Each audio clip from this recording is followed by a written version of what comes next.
So there are a lot of things you can do, and there are a lot of things you can't do. So it's the same in Orthodox Judaism today. Right.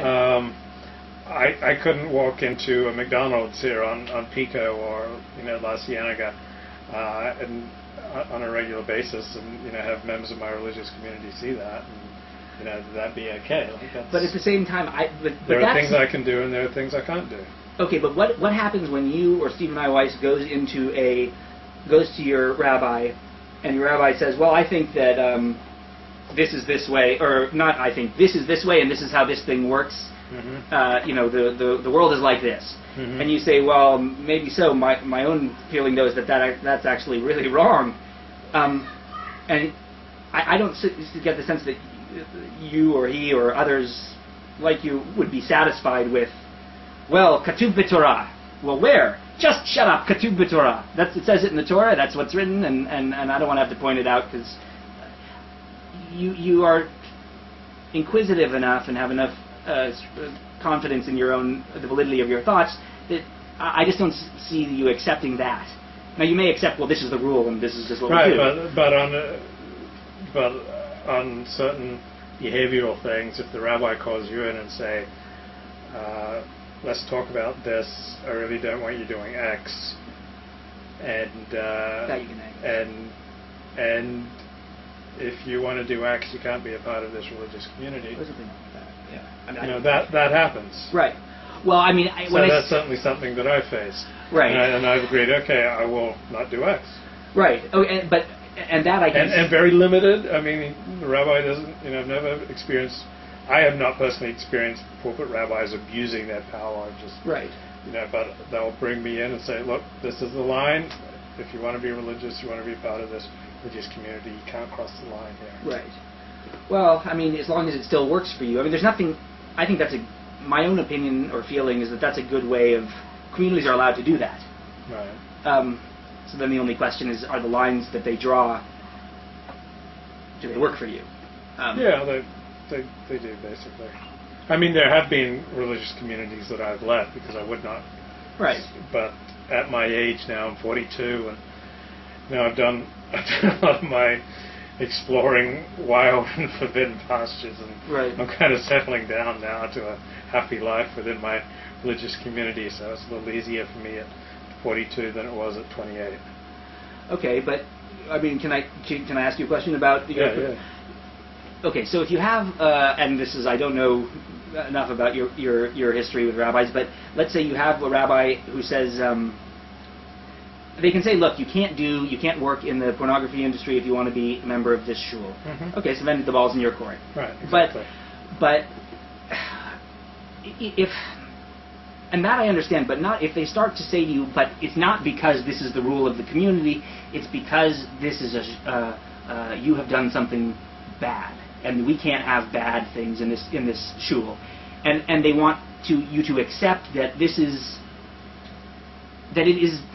they want you to accept their understanding of what you did, that it was just wrong, and that it was immoral, and either you accept that or you leave. Do they make those kinds of demands, or they just say? No, it's much more behavioral. It's very rare that a rabbi is going to call you in and say, because the rules and norms of Orthodox Judaism are pretty much known by its adherents. So it's very rare that the rabbi has to call you in and say, look, X is forbidden, writing on the porn industry is forbidden. If they do, it's like it's the last conversation they ever want to have. Right. You can imagine how distasteful this is to any rabbi, Orthodox rabbi. Because they're afraid of confrontation, or they're afraid of acknowledging that it exists? No, it's just disgusting. It's like they don't want to have to deal with this in there. And they'll say, look, this is tameh. This is impure. But the fact that they find it disgusting is irrelevant.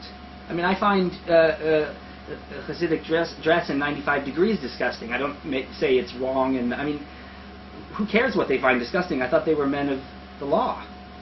Well, I'm sure they can find plenty of laws that, I mean, in essence, you're supposed to create a holy community, and so this is the antithesis of holiness, and so that's how it shakes out. But, well, I don't understand. I remember Rabbi Cohen at Esher Torah told me, Moshe Cohen, says, look, this is tameh. This is impure, and no Orthodox shul will allow you to be involved in this. Okay. So you have to make a decision. If you want to come around the community, you can't be involved in this. And so what's your decision? And I said, I'll stay away from the community. Yeah. I'm not going to stop writing. Right. And so that was in 1998. And then in 2007, when the same thing came up again, I said, I'll stop writing on XXX and keep my place in the community. Yeah. I mean, so at age 32, right. I had made a different decision than at age 42. But I mean, to me, that's just I totally. There's nothing sad about the decision that you made. The loser in that, to me, ironically, is it's sad to me that's well, I don't know. I mean, it's just that why is that to me? Writing, you were a muckraker who was when I lived in Ireland, and I was actually I'm interested in I was I encountered you the first time when I found one of your documentaries that was exposing kind of the negative underbelly, because I was wondering what are the consequences of this explosion in internet pornography, and I wanted to find out. And what I found living on an island in Western Europe was a documentary from Luke Ford that took a hard, not provocateurs for the sake of it, but really looking at what is going on here, what are the consequences in the life of one particular woman, and just what's going on. This was a source of valuable information to me, and I'm someone who is in that case, like, was looking. I want to know if people are being hurt by this, because that matters to me if they are. So you were performing a moral service by doing that work, and so this is a community that I don't know what how they understand their own mission, but if and what do you come to them and you want to lead a life that's holier in certain respects, and they tell you, yeah, well, that muckraking work you're doing, exposing the ugly reality of another community which is doing damage to some people's lives. We don't have that. That's not what we do. We don't want to see that shit. That's Tamei. That's Tamei here.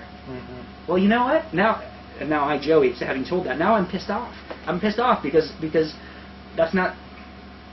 Because I like to think of Judaism as better than that. I remember there was a case, I think it was in Pennsylvania, where I believe it was a Reform rabbi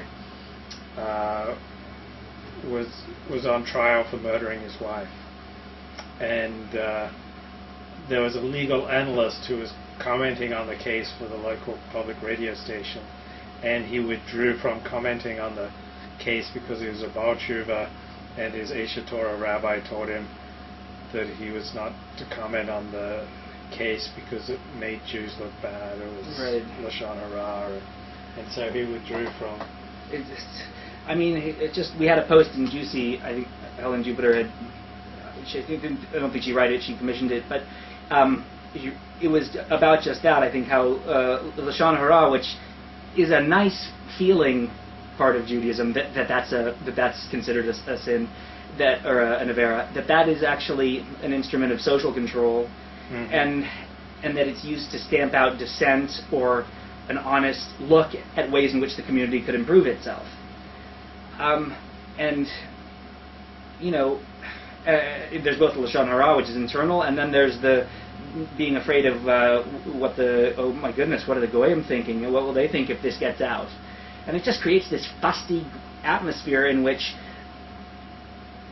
problems covered over. are therefore perpetuated. They don't go away if they're covered over. They look, Louis Brandeis, Jewish Supreme Court Justice, we should all be proud, he was good for the Jews, said sunshine is the best disinfectant. Right. Well, I mean, doesn't it piss you off a little? Yeah, it does. Yeah. I mean, yeah. So chapter 17, verse 13 says, "And the people, after you put the guy to death who doesn't want to follow the rulings of the judges and the priests and the Levites," and it says, "You shall burn evil from your midst." Then it says, "Nor the people shall hear and fear, and do no more presumptuously." So, wait, sorry, would say the 17, but I think verse 12 and 13. Anyway, people shall hear and fear. So you talk today over lunch about people living in fear. Well, there's certainly as many admonitions in the Torah to live in fear as there are admonitions to live in love. Right. So the Torah is not